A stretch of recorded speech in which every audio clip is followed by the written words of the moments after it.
Hey, welcome everyone. This is The Office. This is where all the magic happens for video production, research, and everything that goes in with making a video. So if this is the first time you're viewing the channel or you're viewing one of the response videos that we do to every single documentary style video that we produce, I always do a vlog after a documentary video. So if you don't know me, my name is Brandon Grazier. I'm currently an active duty special operations medic, and I am currently getting ready to process out of the military, and I am now using the skills that I have honed for about 20 plus years in video production, video editing, and I'm now bringing it to you guys to enjoy. So the first thing that I wanted to cover in this video was, number one, thank you for the love and attention that we got with this video. It blew up very quick. And the comments are incredible on this video. I was actually expecting to get kind of blasted in this video on the comments section, but that was not the case at all, actually. There was probably maybe 2 to 3 negative comments out of 1,000 plus comments. And again, I'm trying to respond to every single comment. I usually spend about 3-4 hours a day responding to comments. And I'm also responding to the replies that people give me too as well. So it just takes time, so bear with me if I'm a day or two late behind on commenting or responding back to you. Just, understand there's like 1,500 comments that usually come in on a single video and I have to get to all of those. So it just takes a little bit of time. So just to insert a little bit of drama, because everyone likes a little bit of drama in some videos, I'm gonna cover something here real quick. There's been, I would say, maybe 5 or 10 people that have defended General Motors on the ignition switch scandal, which honestly, it just blows my mind that they could defend a major corporation that is responsible for 124 people dying, probably thousands injured, let's just be honest. And this only covers the United States. It doesn't cover, Europe, South America, Australia, and all the other places where General Motors produces products. It's like they forget the fact that General Motors first knew about this issue in 2001 and then had multiple iterations and through different life cycles of other vehicles where they kept finding out that the ignition switch was faulty. Then they also seem to forget that General Motors covered the whole thing up. It's absolutely insane to me how some of these people think. And they always say the same thing too. There's 2 things they always admit, or say at least. They always say, well, I have common sense not to hang things off my keyring. Well, I don't think the teenage girl that thinks changing the oil is optional in her Chevy Cobalt is gonna understand that hanging a couple extra trinkets off her keyring to look cool for her friends is gonna potentially kill her.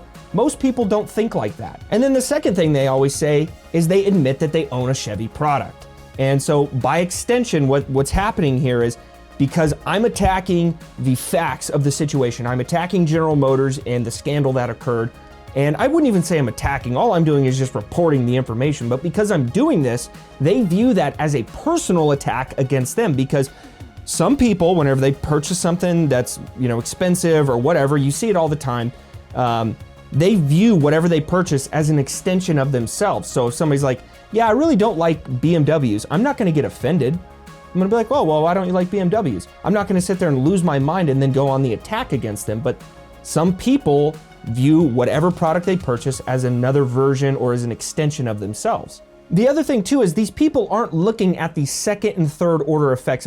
That's a saying we have in the military. Every action that you do, you always have to look at the second and third order effects of every situation that occurs. So whatever decision that you make, you have to look at these different paths that it takes. So by GM covering up the ignition switch scandal, secondary effects is 124 people die, hundreds, if not thousands, injured.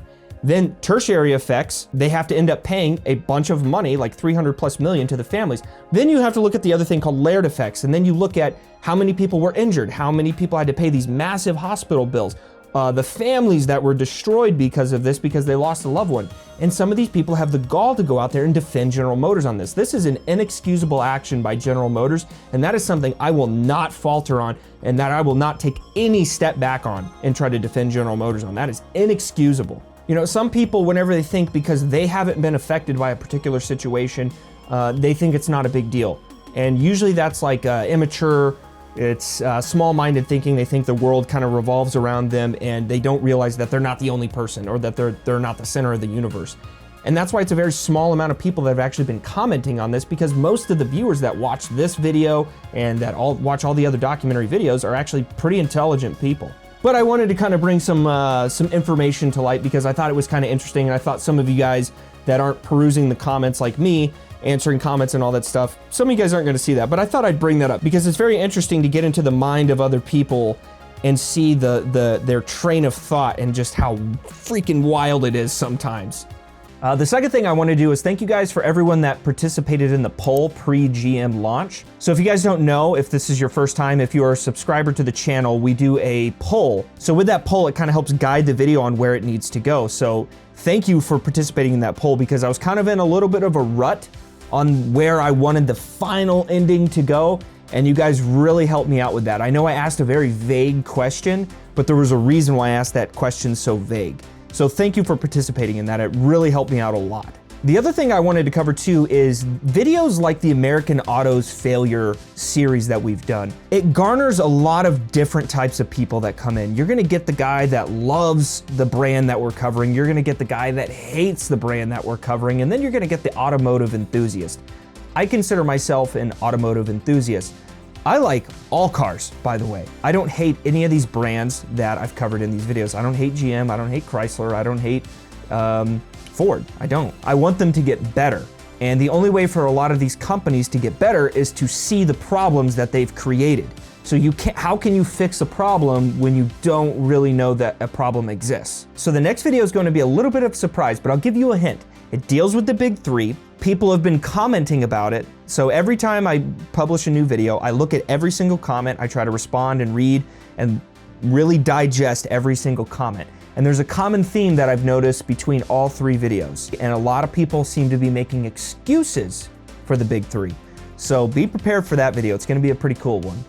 And the last point that I wanted to kind of cover here before we move into another topic is some people think that like another competitor brand is bankrolling me to make these videos, and I thank you for thinking that because that means that these are really good quality. So thank you for that. I really appreciate that. But no, I'm just a guy, normal guy. I think you guys can Google me all you want. You're gonna find out pretty much who I am and what I do.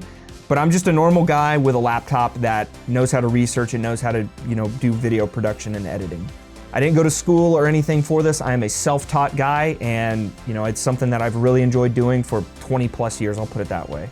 I do plan on covering other brands like Toyota, Honda, BMW, Mercedes, Porsche, a lot of other different brands. And I also plan on doing car reviews, and there's a lot of stuff that I'm gonna cover. So if BMW was bankrolling me, they probably wouldn't want me to be doing a negative video on BMW, so I'll put it that way. The whole point of doing the American Auto Failure series was because I remember I witnessed the 2008-2009 crisis, and whenever these companies got bailed out, it really bothered me, and it has always bothered me because in the end, have you gotten a better product from Chrysler, GM, Ford? Have you gotten a better product? I would say most people will say no, they haven't gotten a better product. That's why you're seeing a lot of these older models, pre-active fuel management and all that lasting, double the amount of miles with, a significant amount or a significant reduction in maintenance costs. And there's a reason for that. And in the new video, I'm gonna cover some of these reasons too, and it might surprise you, so stay tuned for that. All right, I'm gonna go ahead and close this video out here. I hope you guys have a great 4th of July weekend. If you have any questions, comments, concerns, future content suggestions, if you wanna hit me up on Instagram, have a personal conversation, I'm always open for it. So thanks again, guys. Appreciate it.